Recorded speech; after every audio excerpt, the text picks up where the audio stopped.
അങ്ങനെ അതിനങ്ങനെ ഇതൊക്കെ ഉണ്ടാവും, കുറച്ച് ആര് കൂടുതല്. ആ നെല്ലിന്റെ ഒരു മൊന നീണ്ടിട്ട് കണ്ണു കുത്തും കൈ കുത്തൊക്കെ ചെയ്യും. ആ നെല്ല് പേടിയാ പറയും ഞങ്ങളെ. പിന്നെ ആരുണ്ടായിരുന്നു ഇപ്പൊ ഇവിടെ ഒന്നുമില്ലെന്ന്. ഇപ്പൊ ഈ പുതിയ എന്തൊക്കെ വിത്തുകൾ വരുന്നു, കൊയ്യണു, പാടത്തുനിന്ന് തന്നെ കൊടുക്കണു, വീട്ടിലേക്ക് കേട്ടലും ഇല്ല, വീട്ടിലെടുത്തില്ല. ഇപ്പൊ എല്ലായിടത്തിലും ഇപ്പൊ അതൊക്കെ തന്നെ നടക്കണം. എന്താണ് ഈ ഉണക്കലും ഇന്നത്തെ ആൾക്കാർക്ക് അറിയില്ലേ? നെല്ല് പുഴുങ്ങാൻ ഉണക്കാനൊക്കെ നിശമുണ്ടേ, അറിയില്ല. അത് വേവൊക്കെ പാകത്തിനാക്കണം, അല്ലെങ്കിൽ അരി പൊടിയും. ഞാനൊക്കെ ഇവിടെ വന്നിട്ട് അതിൻ്റെ ഉള്ളിലിരിക്കണ ചെമ്പ് ഞാൻ നെല്ല് വെക്കാൻ മേടിച്ചതാണ്. ഇവിടെ വന്നപ്പോ ചെറിയ ചെമ്പിലാണ്. അതിങ്ങനെ അതിന്റെ വായ അങ്ങനെ പൊട്ടിയിട്ട് വായ ഇങ്ങനെ പൊട്ടി തുടങ്ങിയ വാങ്ങിയിട്ടൊന്ന് കൂട്ടിയിട്ടണ്ട് മൂട്ടിടും. അപ്പൊ എല്ലാതും ആയിന്ന് അർത്ഥം. ഈ അടിയത്തെ മീതയും മീതത്തെ അടിയിലും അങ്ങനെ. എന്നിട്ട് ഉണക്ക് ഒരുപോലെയാവണം. ഞാൻ പിന്നെ എന്നെ വീട്ടിലൊക്കെ ചെയ്തിട്ടുള്ള ശീലം കൊണ്ട്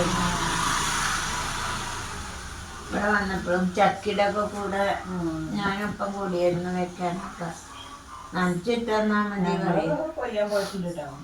അല്ല, നനച്ചിട്ട് തന്നാ മതി, നനച്ച് കൂട്ടി തന്നാ മതി പറയും. നനച്ച് തന്നാൽ അത് കോരി കൊടുന്ന് ചെമ്പിലിട്ട് അത് ചെയ്ത് തന്നിട്ട് അവര് പാടത്തേക്കൊക്കെ പോവുക.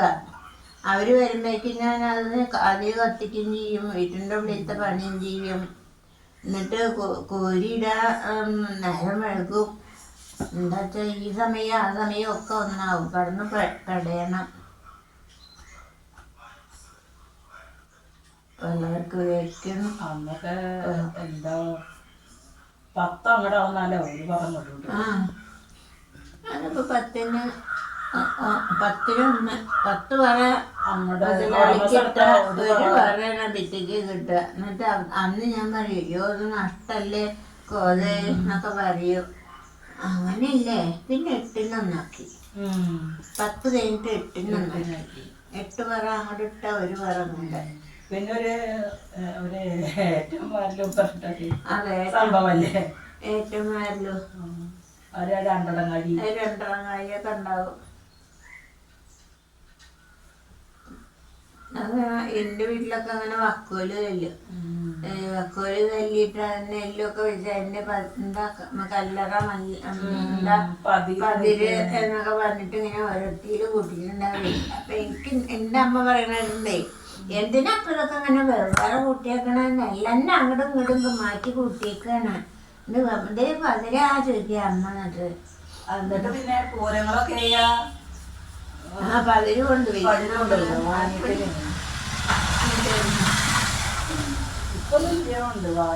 നെല്ലുകൊണ്ടുണ്ട് അത്ര, നെല്ലൊക്കെ ഉണ്ട് അത്ര പറയുന്നിട്ടു. ഞാൻ കഴിഞ്ഞ കൊല്ലം അന്വേഷിച്ചു. ഇപ്പൊ ആർക്കും നെല്ല് കിട്ടണേ. ഇവരങ്ങനെ കാറ്റത്തിട്ട് പതിര് നീക്കി കൊണ്ടുപോയല്ലേ വണ്ടിയില്. അമ്പലത്തിലൊക്കെ ചാക്കിലാക്കിയിട്ട് അമ്പലത്തിൽ തന്നെ കൊണ്ടുപോകും. അമ്പലത്തില് പിന്നെ കൊണ്ടുപോകും കേട്ടോ. അതൊക്കെ അമ്പലത്തിൽ തന്നെ എടുക്കുമല്ലോ. എന്നാലും കൊടുക്കുന്നുണ്ട്. അമ്മയുടെ കൊല്ലത്തേക്കുള്ള നെല്ലെടുത്ത് വെച്ചപ്പോ കഴിഞ്ഞ കൊല്ലത്തെ നെല്ല് ഇപ്പോഴും ഇരിക്കുന്നത്. കുത്തിക്കുക അതങ്ങടെ മുന്നിട്ട് കുത്തിക്കും. ഒരു 2-3 ചാക്ക് കുത്തിച്ച് വെച്ചിട്ടും പിന്നെ അത് ചേറിയിട്ട് ഒരു 2 മാസത്തേക്കുള്ളത് ഉണ്ടാവും. ശരി. അമ്പലത്തില് പായസത്തിന് നേദ്യത്തിന് ഒക്കെ അരി വേണ്ടേ. പിന്നെ എന്താണ് നീരാഞ്ജനം ആരെങ്കിലും കഴിക്കുന്നുണ്ടെങ്കിൽ അതിന് 108 കുടം താറുണ്ടെങ്കിൽ അതിന് പിന്നെ കരി വേണം.